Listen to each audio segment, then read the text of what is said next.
உலகில் மாறாத நடுநிலை செய்திகளுக்கு ஜியோ நியூஸ் தமிழ் சேனலை பாருங்க. ராமேஸ்வரம் அமிர்தா வித்யாலயம் பள்ளியில் அமிர்தா பிரதர்ஷனம் 2025-26 ஸ்டெம் அறிவியல் கண்காட்சி நடைபெற்றது. முதன்மை விருந்தினராக ICAR முதன்மை விஞ்ஞானி டாக்டர் எம் சக்திவேல் கலந்து கொண்டு மாணவர்களை ஊக்குவித்தார். இது போன்ற செய்திகளை மேலும் தெரிந்து கொள்ள ஜியோ நியூஸ் தமிழ் சேனலை மறக்காம சப்ஸ்கிரைப் பண்ணிக்கோங்க. ராமேஸ்வரம் ராமநாத சுவாமி கோயில் வந்தாலே ஆன்மீகம் மட்டும்தான் இருக்கணும். ஆனா நம்ம முன்னோர்கள் இது நிறைய மேக்ஸ் கான்செப்டை வச்சுதான் இந்த கோயிலே கட்டியிருக்காங்க. மொத்தம் இந்த கோயில்ல 4 மெயின் கோபுரம் இருக்கு. அந்த எக்ஸாம்பிளுக்கு ஒரு கோபுரத்தை எடுத்து நம்ம லைன் போட்டோம்னா இந்த சைடு என்ன ஸ்ட்ரக்சர் வருதோ அங்கிட்டு அதே மாதிரிதான் இங்கிட்டு வரும். இதை மேக்ஸ்ல லைன் ஆஃப் சிமெட்ரின்னு சொல்லுவோம்.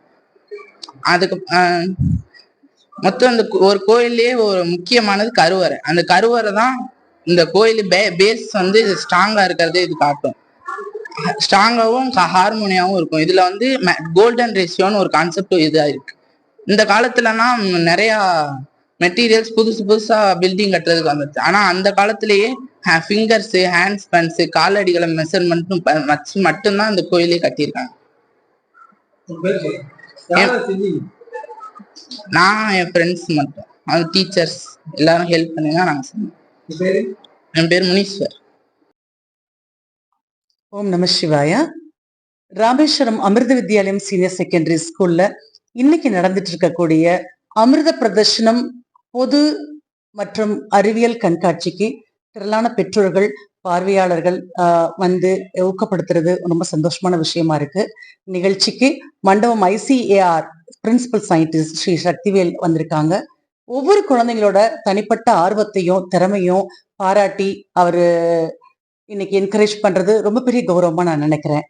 பிள்ளைங்க தன்னோட தனித்திறமைய அவங்க வெளிப்படுத்தின விதம், படைப்பாற்றல் எங்க எல்லாரையும், ஆசிரியர்களான எங்க எல்லாரையும் பிரமிப்பில் ஆழ்த்துது. பாம்பன் பிரிட்ஜோட மாதிரி வடிவம், நம்ம ராமநாத சுவாமி கோயில் இருக்கக்கூடிய கணிதம், அறிவியல் அதனோட மாதிரி, இது போக குழந்தைங்களே தயாரிச்ச robot plus online restaurant app create பண்ணி அதை யூஸ் பண்ற விதம், இது எல்லாமே வித்தியாசமான ஒரு அணுகுமுறையை காட்டுது. இன்னைக்கு இளைய சமுதாயம் சிறந்த படைப்பாற்றலோட இருக்காங்க அப்படிங்கிறத இது காட்டுது. இந்த கண்காட்சி குழந்தைங்களோட எக்ஸிபிட் மட்டுமா எனக்கு தெரியல, அவங்களோட அதீத படைப்பாற்றல ஆசிரியர்களை எங்களுக்கே உணர்த்துற ஒரு விஷயமா தோணுது. அமிர்தாவோட தாத்பரியமான குழந்தைங்களோட படைப்பாற்றலை முழுமையா வெளிக்கொண்டு வரணும் அப்படிங்கிற அந்த ஒரு மிஷனை இன்னைக்கு பூர்த்தி பண்ணதா ஆசிரியர்களான நாங்க ஃபீல் பண்றோம். வந்திருக்க எல்லாருக்கும் எங்களோட நன்றியை தெரிவிச்சுக்கிறேன்.